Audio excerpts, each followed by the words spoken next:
Et bonjour, je vous retrouve aujourd'hui parce que dans ces temps de l'avant Noël, eh bien, je suis toujours, fébrile, je vais le dire comme ça. Fébrile parce que je ressens très, très, très fort des énergies d'amour qui nous enveloppent. Et il y a souvent plein de choses qui émergent dans cette période pour moi de connexion, d'exploration, et cetera. Et là, il y a vraiment quelque chose de l'ordre de ce qui a été un mystère longtemps pour moi. Dans toutes ces personnes, je suis sûre que vous allez penser à des personnes, du coup, dans ce que je vais vous dire, ça va vous connecter, des personnes dont on entend parler, qu'on rencontre, et cetera, qui ont été, mais retournées comme des crêpes par des événements de vie et que vous rencontrez et qui rayonnent l'amour. Je suis sûre que vous en avez déjà vu, que ce soit à la télé, autour de vous, ou peu importe, dans des témoignages, dans des livres, ces histoires de vie où vous vous dites: «Mon Dieu, mais moi je serais morte 3 fois en ayant vécu tout ça». Et ces personnes, vous les entendez et il y a un rayon d'amour qui émane d'elles et il y a que ça qui en ressort. Bah, c'est quelque chose qui m'a longtemps questionnée, de me dire: «Mais comment c'est possible? Qu'est-ce que c'est que ce phénomène-là où les gens vivent des fois l'atrocité la plus totale ou la douleur la plus absolue et quand on est à leur contact, on est enveloppé dans un rayon d'amour?» Eh bien, en ce moment, ces derniers temps, je suis beaucoup confrontée à ça. J'ai beaucoup de témoignages qui m'arrivent, que je ne cherche pas, de rencontres, de témoignages, d'interviews, de gens en séance, et où cette thématique-là, d'être éprouvé par la vie et d'en faire émerger ce rayon d'amour, c'est mon quotidien en ce moment. Donc j'avais envie d'en parler ici. Pourquoi? Parce que je voudrais toujours que ça donne des clés aux gens. Et par-dessus tout, dans ces temps de Noël, au-delà de toute religion, il y a une question d'espérance et de foi pour moi derrière ça. Et le message que je voudrais délivrer ici, c'est qu'il y a toujours, la foi à avoir en la vie, même lorsqu'elle nous retourne justement le plus durement, lorsqu'elle vient nous renverser, le plus douloureusement que ce soit, d'avoir la foi, la certitude que la vie, c'est ce qu'elle fait. Mmh. Et que finalement, lorsque nous sommes éprouvés dans le plus profond de notre être, là où on est le plus, ouais, bousculé, eh bien, la vie cherche à faire révéler quelque chose. Elle cherche à nous révéler. Il y a un texte de Khalil Gibran sur l'amour, comme ça, que je vous inviterai, ou je le mettrai peut-être en lien, la vidéo, si je le retrouve, qui explique ça tellement bien, que l'amour nous épure, nous taille, nous laboure, nous met à terre, pour la seule et unique raison qui est de se révéler, en fait. Lorsque je suis éprouvée, lorsque j'éprouve, je me découvre, en fait. Et ces personnes-là, qui vivent des situations parfois extrêmes encore une fois, d'intensité émotionnelle, de douleur physique, et cetera, eh bien, à un moment donné, elles sont éprouvées tellement fort qu'il y a plus la possibilité de faire barrage, en fait. Il y a plus la possibilité de résister. Nos défenses tombent. Il y a cette mise à nu qui se fait d'elle-même, en fait. Et c'est de ça dont je voudrais vous parler. Cette mise à nu qui s'opère où d'un coup, je peux plus lutter avec l'expérience qui m'est proposée. Je peux plus lutter avec ça. Je peux plus me mettre en opposition, en résistance. Et qu'est-ce que ça veut dire se mettre en résistance et s'opposer? Ça veut dire tenir sa forteresse, en fait. Tous nos systèmes extrêmement importants qui nous ont aidés à survivre dans des environnements, hein, depuis tout petit, qui nous ont aidés à grandir dans les environnements qui nous ont déstabilisés, qui nous ont parfois fait vraiment du mal. Mais plutôt que de les faire grossir à ce moment-là, c'est-à-dire de rajouter des nouvelles stratégies de survie, à l'épreuve qui nous est donnée, eh ben, je lâche. Et lâcher, ça veut pas dire j'arrête d'y penser, je me dis que ça n'existe pas. Au contraire, lâcher, ça veut dire m'abandonner avec. C'est-à-dire ouvrir les bras. C'est-à-dire que ces personnes-là, elles ont arrêté de lutter. Et je pense du coup à une jeune femme qui est décédée après des années de lutte contre un cancer et qui a écrit un journal de bord que sa maman m'a partagé et qui m'a profondément bouleversée parce que c'est ça qui ressort à nouveau, c'est-à-dire, quand le corps en peut plus, quand l'émotionnel en peut plus, quand c'est saturé de partout, ben, en fait, je n'ai plus la capacité de résister et quand je ne résiste plus, la seule chose qui émerge, c'est l'amour. Et en fait, c'est quoi l'amour? C'est ce que nous sommes.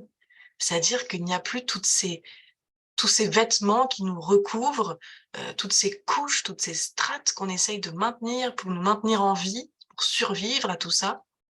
Elles tombent et la seule chose qui reste, c'est l'amour. Il ne reste plus que ça. Mmh. Et ça, pour moi, c'est absolument fascinant et j'avais envie de vous le partager aussi parce que, d'une manière, peut-être moins intense que d'autres et cetera, j'ai eu une période de ma vie très, très noire comme ça, où, bah, j'étais en pleine crise existentielle, et je savais plus où était le sens de quoi. J'étais en plein divorce et j'étais toute seule dans mon appartement. Heu, pour la première fois de ma vie, je me retrouvais à habiter réellement toute seule dans des semaines où j'avais pas mes filles avec moi et ça a été des moments d'une noirceur la plus totale. C'est-à-dire que vraiment j'ai été traversée par des abysses d'angoisse d'être face à moi d'un coup, alors que j'avais toujours été entourée et j'avais quitté mes parents, j'étais allée vivre avec mon mari, jamais je m'étais retrouvée toute seule comme ça. Et dans ces espaces-là qui nous prennent de l'intérieur, qui nous tenaillent, qui nous prennent entre comme des tenailles comme ça, dans tout notre corps et complètement, pris par ça et je me souviens de soirées entières, de terreur intérieure, d'angoisse absolue, de pleurs, de et bien, à un moment donné, c'est tellement fort que les armes tombent et vraiment ça me touche tellement de vous en parler et de témoigner de ça et de vous parler de ça dans ces moments de Noël, de à un moment donné, c'est tellement trop, qu'on peut pas faire autre chose qu'ouvrir. On peut plus tenir le camp, on peut plus tenir la guerre, en fait. On peut plus faire la guerre. On peut plus et c'est dans ce moment-là qu'on se révèle. Je suis éprouvée et quand je suis éprouvée, je me découvre. Parce qu'en fait, je consens. Je il y a quelque chose en moi qui s'abandonne. C'est plus grand que moi et en fait, le message que je voudrais vous donner ici, c'est ça, c'est que la vie est plus grande que nous. Nous, on veut toujours contrôler. On croit que c'est parce que on tient le truc, on analyse le machin, on va tenir, on va pas se laisser abattre. Mais si, laissons-nous tomber à terre. Laissons-nous tomber à terre. Je peux vous garantir que dans les soirées les plus noires que j'ai passées, avec des dîners très, très noirs certains soirs, j'ai découvert ce plein d'amour auquel j'avais pas accès. C'est parce que j'ai lâché les armes. Et toutes ces personnes qui en témoignent, c'est la même chose. À un moment donné, on peut plus tenir les carapaces. Je peux pas faire grossir mon mur plus. Et c'est à ce moment-là qu'il se passe quelque chose. Et ce que je souhaite pour chacun et chacune d'entre vous, c'est que vous n'ayez pas la nécessité d'arriver jusque dans ces extrémités. C'est que vous n'ayez pas forcément besoin d'aller jusque dans ces expériences extrêmes, entre guillemets, d'inconfort total pour lâcher vos carapaces.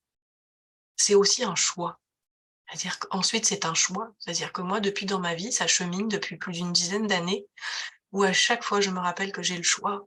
Quand la vie vient m'éprouver, quand la vie m'amène une épreuve, ce qu'on appelle nous une épreuve, une expérience de vie qui m'éprouve. C'est ça une épreuve, une expérience de vie qui m'éprouve. Elle m'éprouve pour une bonne raison. Elle m'éprouve pas pour me faire du mal, pour me mettre à terre, pour le plaisir de me mettre à terre.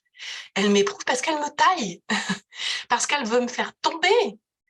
Elle veut me faire sortir de mes stratégies de survie. La vie a envie que je sois vivant, que vous soyez vivant, vivante. Elle n'a pas envie que je passe ma vie dans mes structures, derrière ma forteresse, à vivre les choses en dans la protection permanente, inconsciente.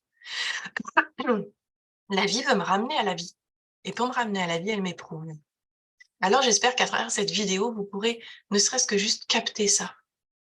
Que les épreuves de vie, aussi douloureuses qu'elles puissent être, aussi inconfortables qu'elles puissent être, elles viennent me permettre de m'abandonner à la vie, de redevenir un vivant parmi les vivants et non pas un mort vivant qui est caché derrière sa barricade, prisonnier dans sa tour.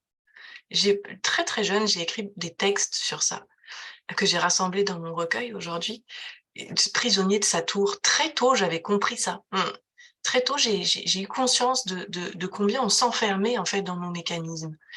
Eh bien, je crois que les personnes qui ont été les plus violemment déstabilisées n'ont pas pu remettre leurs barricades, reconstruire leurs murs, et que du coup, bah, c'est l'amour qui s'est révélé.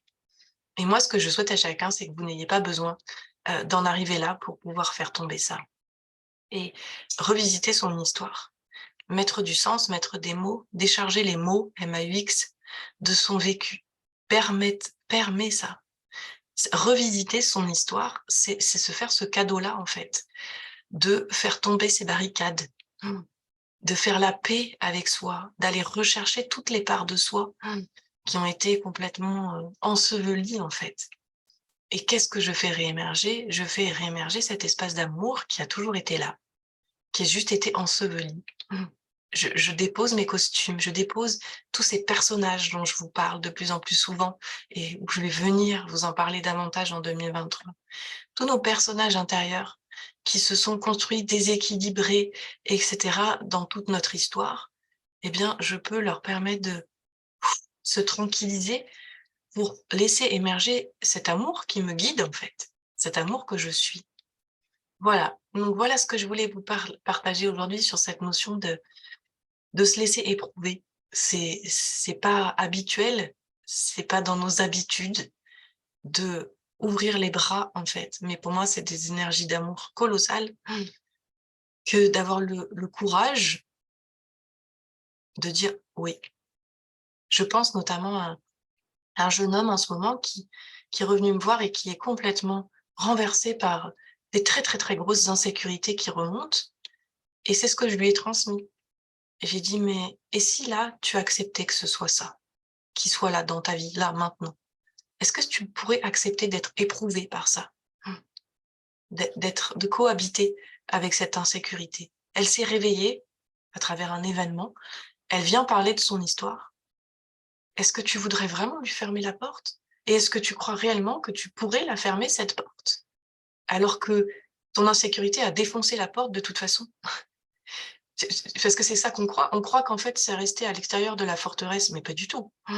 Quand on est envahi, c'est que la porte a été défoncée, donc c'est là. Donc qu'est-ce que je vais faire? Je vais me faire croire à nouveau, par 1000 et une stratégies inconscientes de survie, que non, c'est bon, j'ai pas peur, je vais mettre en place à nouveau des barricades. Mais c'est rentré dans ma place. Est-ce que je peux dire oui, du coup? Est-ce que je peux accepter d'être éprouvée en ayant la foi absolue que c'est pour mon bien-être? Que c'est très, très mal emballé, que ça me fait vraiment, vraiment ça me met vraiment des fois dans des grandes difficultés, mais que néanmoins, c'est que je suis en train de me révéler. Je voudrais vous transmettre cette certitude-là, cette foi absolue, que lorsque je suis retournée comme une crêpe, plongée dans mes plus grandes abysses, systématiquement, l'amour est en train de se révéler à travers moi. L'amour est en train de se révéler à travers vous, dans chaque épreuve de la vie. Voilà, je vais vous laisser sur cette phrase-là, à méditer, à intégrer et et je vous souhaite juste de laisser l'amour se révéler parce que c'est ce que nous sommes. À très vite pour de nouvelles aventures.